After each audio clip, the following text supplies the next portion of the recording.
Good morning. How you doing? Oh, me? I'm good. Yeah. Trying anyway. I got my coffee. Yum. You know the deal. If you like coffee, links in the description of two very good brands that I would suggest to anybody. Also, if you're wanting to learn about fitness or find the right way to bulk up or shrink down or whatever your plan may be, Eric Roberts Fitness. Link in the description as well.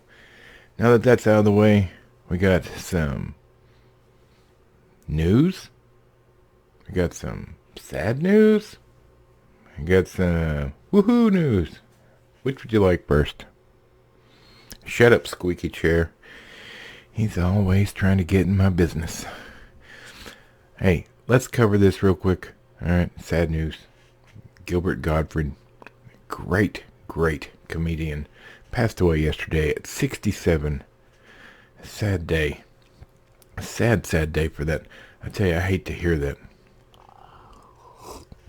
He passed away from a heart abnormality due to a genetic disorder, myotonic dystrophy, I guess, is how you say it. That was a punch out of nowhere, right? I mean, first it was Norm Macdonald, then Bob Saget, now Gilbert Gottfried. Man. On top of that, I don't know if you know this or not, but a bird pooped on President Biden yesterday. Of course, he was in the process of blaming our economy on Putin.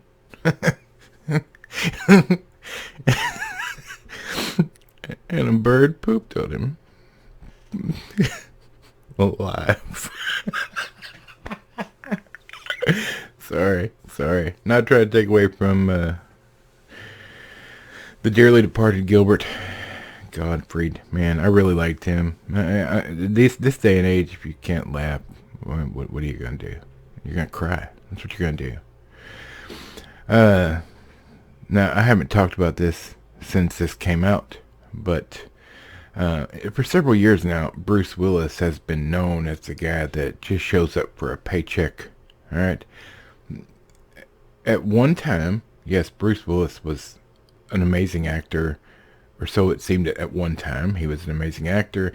He did a bunch of action movies, and not only that, he could do drama, it's comedy. I mean, he's just a good actor. But over the last few years, it has seemed like he's just kind of been phoning it in. Well, last month, it came out that his family revealed that he was retiring due to a diagnosis of aphasia.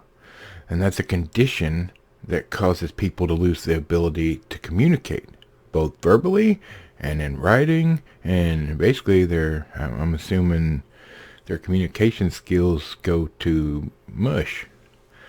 So that begs the question, has his form of acting of late been due to his medical condition, or was he just collecting as many paychecks as he could before he had to go? Either way, sad story. I mean, you know, he's not a young man, but he's not necessarily an old man. And he could have continued on, but sad news on that front. I really like Bruce Willis. He was in a lot of movies that I really enjoyed when I was younger.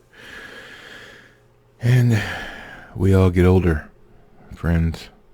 We all get older, and you can't run away from it. It's just something that happens. Trust me, that's coming from a big fat nerd. Alright, now some other news.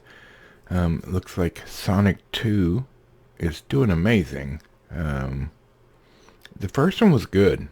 The first one was pretty fantastic. It's not something I would normally go see, but I was impressed with it. But I was more impressed with the director once he released images of Sonic when they were doing the first movie, and the fans went ballistic because it didn't look right. It did not look like Sonic. So they put the production on hold and redid the whole thing and corrected it for the fans.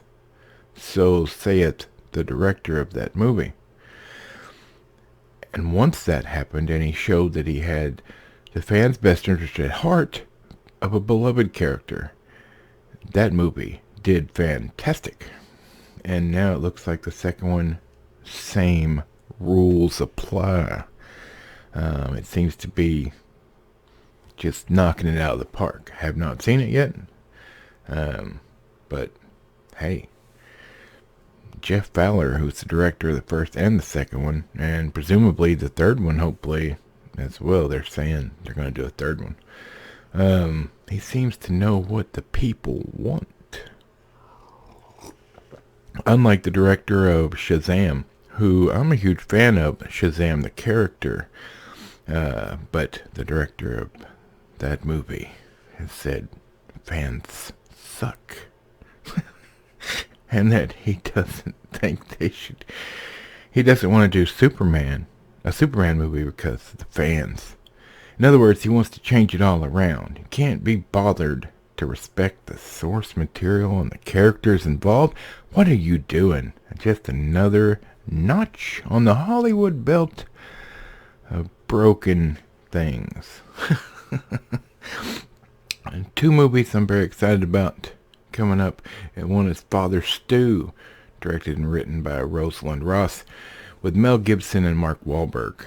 It's a redemption arc of epic proportions from what I hear. I've been watching some interviews with both Mark Wahlberg and Mel Gibson, and this looks like a fantastic movie. True story, based on a real man who was a boxer and just not a good guy, and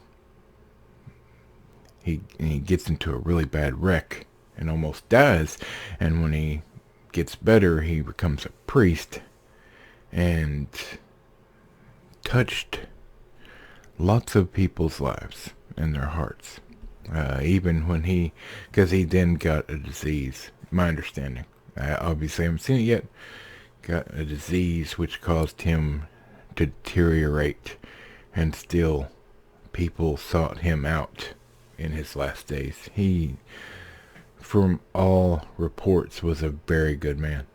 So that's an interesting movie that I'm very excited to watch when I get a minute. And then next week, The Northman comes out, which, man, I will be at the theater to watch this next week.